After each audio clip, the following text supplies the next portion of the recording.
USCHO.com. This is the USCHO Spotlight, a weekly podcast from U.S. College Hockey Online at USCHO.com, featuring conversations with college hockey coaches and players and journalists who cover the sport. Welcome to USCHO Spotlight for Wednesday, November 10th, 2021. I'm Ed Trefzger alongside Jim Connelly. It's still early in the season, but one of the teams that's had a lot of success already is Northeastern. And joining us now in USCHO Spotlight, first-year head coach, Northeastern University, Jerry Keefe. Jerry, first off, welcome. This is the first time we've been able to talk to you on this podcast. How's things been getting out of the gate as a first-year head coach? Yeah, it's been good. We've got a really good group of kids, so I'm enjoying that. It's a little different being a head coach. There's more on your plate. It's not just focusing on X's and O's and things like that. It's dealing with a lot of other things. So kind of learning my way through all that. But so far, so good. Looking at your team on their schedule and the results, 5-game winning streak right now, including a 2-1 overtime win over Harvard last night. I got to see that game on television. It looked like a fantastic effort, as have been a lot of the games of late for your team. Pretty complete efforts for the last 3 weeks. Yeah, we're starting to learn how to put together, a 60-minute effort. We're a little on the young side this year. So, as a coaching staff, we knew that it was going to take some time that way, learning how to win and win the right way. And each week seems like we're getting better and better and learning from the past games. And last night, I thought we went in with a plan and we stuck to it. We had great buy-in from all of our players. Credit to them. It was a really good game last night. I thought it was a great college hockey game. And I liked how we were able to put together a complete game on both sides of the puck last night. I know you and I have talked a little bit about your systems and particularly your special teams, your power play, a little different than the average power play is designed out there. That, I think, alone probably is something that, young players, especially freshmen that are going to participate in the special teams, have to learn. Has that been something that you've found that there's been a little bit of a learning curve just on getting down the systems? Yeah, no question, especially with the power play. This isn't the first time that our teams got off to a slow start on the power play, because it is probably a little different than some of the power plays that guys have played before. So it does take us some time to get used to that. I do think that we're making strides there. We haven't gotten the results yet, but we're close. We just got to stick to it. Keep working on it, keep getting our reps in practice, keep talking about it with amongst the players and the coaches. And I do feel confident that we will get going on that. But yeah, it does take, it takes time with any systems. And when you have some young players coming in, they have to learn that and understand why it works and how it works. And, again, we're getting better. We got a long way to go, but we're getting better. So that's something that you like to see as a coach. I want to look at some of your players individually. Aiden McDonough off to a really fast start, 8 goals in 11 games. I see him play, and I feel like he has one of the more dangerous shots in Hockey East. What do you like about his game? I love his preparation and how hard he works. He works at his game. He's always shooting pucks. He's always, when he goes through drills in practice, he does everything with a purpose. He does it. He puts himself in game situations, whether it's a shooting drill or, a 2-on-0. He's trying to put himself in a game situation. And it's awesome for our younger guys to watch that. And he was able to learn that from some of the guys he played with in the past. And, that's what your veterans do and your leaders do. And you really like seeing guys get rewarded for the hard work that they put in. And he's got great details to his game. He's not just a goal scorer. I mean, he plays a complete game and he plays the right way. And I'm happy for him that he's gotten off to a good start because he puts the time in. Jakub Novak, transfer from Bentley. He ends up finally getting into the goal column, and he's done it kind of in spades now, 4 goals in recent games. what has changed for him as he's kind of started to learn your system? Obviously, the Hockey East Player of the Week this week. Yeah, you know what, Novi, the first game we played Bentley, first game of the year, I thought he could have had 4 or 5 goals in that game, realistically. I mean, he was all around the net. He hit a couple pipes.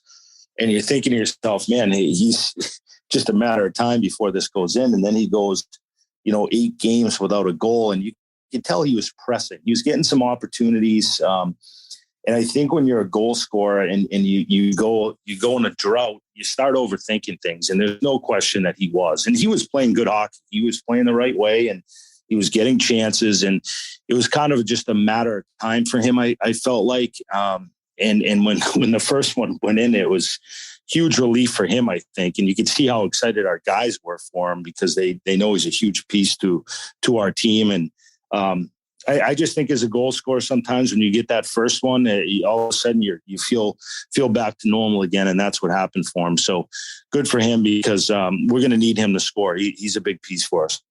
In goal, you have Devin Levi, who we've heard a lot about now for 2 years, but missed a good part of last season to the World Juniors and then got injured while at that tournament. You finally have him in net for you. He's a rookie goaltender, but a rookie goaltender who already has had 4 shutouts on the season. Tell me about Devin.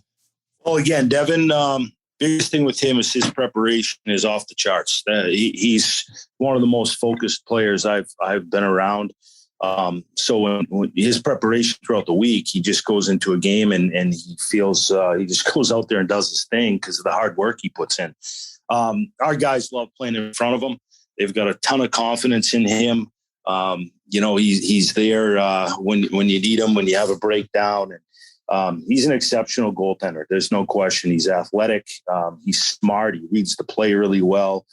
We're fortunate to have him, and there's no question that he gives us a chance every night. July 1st is when you were announced as head coach.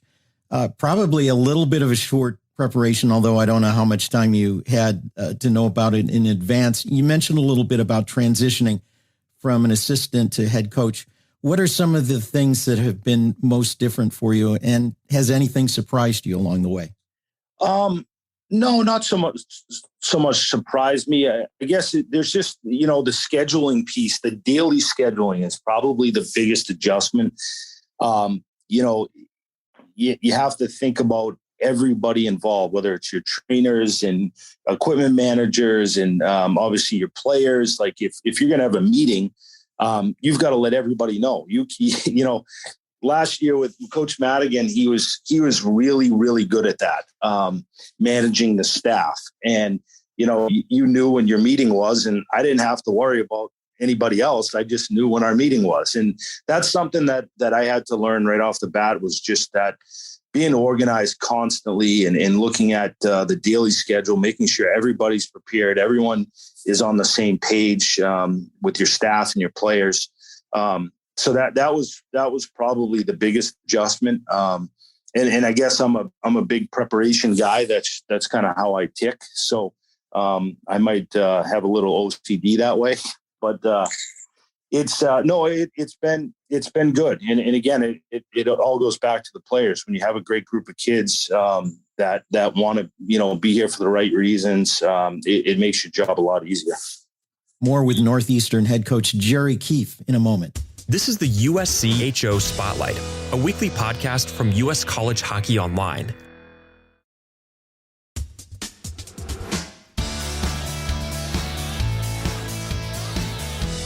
We're talking with Northeastern head coach Jerry Keefe. How did you as a team approach the transfer portal and navigating things like fifth-year students and so forth? What was your approach to that? Well, it was definitely new. So it wasn't something that we really had a game plan on. It was more, we did want to add a defenseman, a veteran defenseman. Michael Kessling ended up signing a pro contract. So we knew that bringing in Miller was something that we wanted to do. And And with Novi, the same thing. I guess we felt like we could definitely get bigger. We felt like we had a lot of skill and speed up front, but we were a little bit on the smaller side. So when he became available, he was obviously really intriguing to us. So it wasn't something that we wanted to add a lot of transfers in. It definitely had to be the right fit. And we're really, really fortunate because I can't say enough about both of those guys, Miller and Novi, because they've fit in unbelievable with our team. They're tremendous leaders, and they've been awesome. And Evan Fear in net as well. He's a very good goaltender. He's coming from a really good program with Quinnipiac, so he's fit in really well with us, and he gives us depth in goal, and he really is a very good goaltender. So. Yeah, it worked out good for us. I don't know if we really necessarily have a game plan with the portal. It really has to be the right fit if you're going to bring a kid in. And I don't see us being a team that's going to add a lot of transfers. So if it's the right situation, we'll do it. Do you see that maybe settling down a bit after this little bump of giving players an extra year of eligibility expires? Yeah, I think so. It's really just new to everybody trying to figure this thing out. I think every team's probably in a different situation, and that could change. It can change quickly too, because you don't know. You might feel like, hey, we got a lot of guys back, but then all of a sudden 2 or 3 guys decide that they want to transfer, and you're in a total different situation. So, it's uncharted waters for all of us, I think, in the college hockey world. So. You just got to kind of be prepared. You got to be out there, recruiting constantly. You got to know your team, but it is different. There's no question. It's a different feeling. I want to kind of change direction a little bit. It's been a few years since I've been in Matthews Arena, and I can pinpoint what was going on then. The steel was up for the new scoreboard, but it hadn't gone up. It was a couple of weeks away. So it's been a while, but you've got a great old building there, and I'm sure there are pluses and minuses about that, but you've got a really kind of an historic old-time hockey feel about the place. What are some of the good things and maybe some of the challenges with an old arena like that? Yeah, definitely the positives. The history in this building. I think when you bring families and recruits coming in here, they get a great feeling. You walk into the lobby and you see the architecture and things like that. It's got a unique feel to it. So I know I've been here 10 years, and I absolutely love walking into this rink every day. It's got it almost reminds you of the old Boston Garden, the way it's set up. And for me, I like the tradition of that. Our locker room setup is we've done a lot to it, but it's not a huge space, but it's a really good space, and we've been able to update some things in the building. So it's for me, I love the old feel to it. I think when people come in and they understand the history to it, they can appreciate it. So I love this place. Looking at the overall Hockey East landscape, it seems like each year the whole league gets better, and the lower teams in the standings are closing the gap. What's your feel for Hockey East this season? Well, there's no question about that. The teams, there is no easy night in Hockey East, no matter who you're playing. I think the coaches are really good in this league, and they all play a different style. Their systems are all different, and you look at a guy like Ben Barr up at Maine, and you can already tell that he's putting his stamp up there, the way that they play. And they're only going to continue to get better. There's no question. They're going to be a hard team to play against. I think Scott Bork is doing a really good job at Merrimack. Not only are they bringing in really good players, but the way that they play, the style that they play. You could go through the list, and Coach Sue's up at UNH. We just played them twice, and they were hard-fought games, and they're always prepared on their face-offs, and they present their challenges in the style that they play, and then you have the teams that the UMasses and Providences, and how hard they are to play against. And again, I could just keep going through the list, the BUs and the BCs, and how much talent they have. And all of a sudden now you're looking at UConn, and we just played them, and man, have they got better. So it's a tough league, game in, game out. You really got to prepare for each opponent. They all bring something different. So it's an awesome league to play in. I don't want to leave Vermont out. I haven't seen them play, but it seems like they're doing a really good job up there. They just beat BC, and just go down the list. Every program in this conference is they've got really good players, talented players, and really good coaching staffs. As you're going through that, it didn't occur to me until you lined them all up like that, what a changing of the guard there has been in the last 5, 6, 7 years. Yeah. A lot of new coaches that come from really good programs that have learned from, great coaching staffs in the past, and then they're able to put their stamp on things. So, like I said, it really is like, we're playing Lowell this upcoming Friday, and they're a unique team to play against the way they defend. So you have to go in there with the game plan, or you're not gonna get the puck back all night. So, and then again, you're going up to UNH and you're playing on a big sheet, and you're focused on all the face-off plays that they have to run. So it really is. It's a lot of fun. It keeps you on your toes as a coach, that's for sure. Jerry, before we let you go, you just mentioned Lowell. That'll be your 4th game in 8 nights. A tough little stretch of schedule here. What do you do to keep your players fresh as you get to the end of this 4 and 8? Yeah, that's a really good question. I think you have to. It's really kind of day to day. You can have a master plan going in, but you got to see where your guys are at. You got to see where they are mentally, physically. The funny part about the players, though, they just want to play games. So for them, they're loving this. For the coaches, I think it's a little bit harder because you got to get your guys prepared for the next team. But no, I got to be honest, I was really surprised at the game last night. I thought the pace just from the bench looked like the teams hadn't played 3 games in 4 nights. So hopefully that doesn't catch up to us, because we're going up there to play a really good team in Lowell. We're going to have to be at our best. So it's really kind of a day-to-day type thing, just seeing where your guys are at, how much you can push them, and how much video you can show them and things like that. But so far, our group's responded really well to it. Well, Jerry Keefe, the Northeastern Huskies, ranked 17th in the nation, 8-3, and on a 5-game winning streak.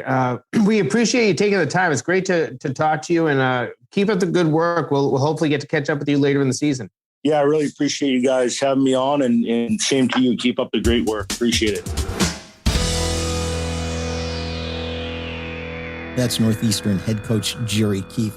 Jim, it's interesting to hear Jerry talk about the transition from being an assistant coach to a head coach. And also, as he mentioned, all the newer coaches in the league, there really is quite a crop of younger coaches in Hockey East right now. Well, I'll start right there. If your name's not York, you haven't been in the league that long. Jerry York is the only coach that has been there for really much more than a decade. I guess Norm Bay's in, and Nate Lehman, I think, are in their 11th season, but everybody else, it's, the changes have been made of late, and there are a lot of new faces within Hockey East.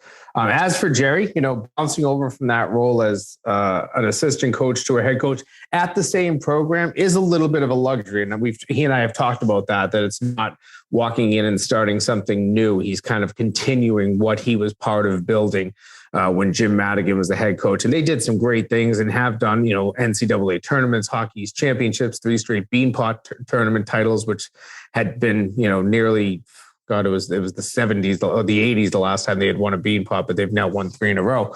So on campus, he's a recognizable face, and he's one that is liked. So I think a great choice when Northeastern decided how they were going to proceed, moved Jim Madigan up to athletic director. Jerry Keefe became the almost natural succession in coaching. Yeah, and he took over a winning tradition, as you mentioned, with the Beanpot wins. Things had been turned around, but then he also gets to put his own stamp on it and take things in the direction that maybe he would see, even if it's not that much different. He has a chance to steer the ship.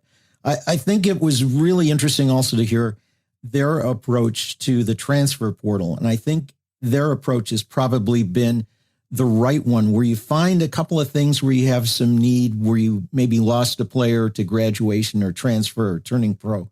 Find those 2 or 3 guys who fit your culture and fill a need. And that's what they had. They had One defenseman signed an NHL contract. So it's not like they had a mass exodus. I look over, down the street at Boston College where, they lost, 4 of their best players to the NHL. So they had to work the transfer portal and the fifth-year seniors a little harder than everybody else. But if you just have that kind of specific need, he gets Miller from Michigan State. He gets Novak from Bentley. He fills 2 little holes. And he did get a transfer goaltender as well, who's been playing backup. But they found small holes, identified them, and then they were able to go out and sign the players. And that's the key. People forget that just because you have holes and you want to go to the transfer portal as a coach doesn't mean that the kids are going to come to you. These players, they go into this portal because they want choices. So you still have a lot of sell job to do to really get these players that you want. And I think that Northeastern did that pretty well this offseason. Where I live in Western New York, Buffalo Sabres fans are certainly paying a lot of attention to Michigan and Owen Power, but they also have their eyes on Northeastern to see what Levi does in net. Certainly, and he has been fantastic. Have there been games where he has looked like a freshman or a rookie? Yes, but I've been fortunate to see Northeastern, I think 6 times already this year. And he's phenomenal. He is positionally sound. He doesn't give up much in terms of rebounds. You don't actually have to see him make too many of those fantastic saves. Can he move laterally really well and steal a shot that you might think is going in every now and again? Certainly, but he puts himself in good position so that isn't even needed too often. I've been very impressed. He's everything that people thought when they had him coming in last year. Just a year delayed in terms of when he got to play his first game, but he's been a tremendous addition to the back end for Northeastern. Well, the Huskies are going to be right in the middle of the hunt in Hockey East, and I'm sure we'll have an opportunity to talk to Jerry Keefe again. For Jim Connelly, I'm Ed Trefzger, and we'll catch you next time. This has been the USCHO Spotlight, a production of US College Hockey Online. Visit uscho.com/podcasts to listen or subscribe.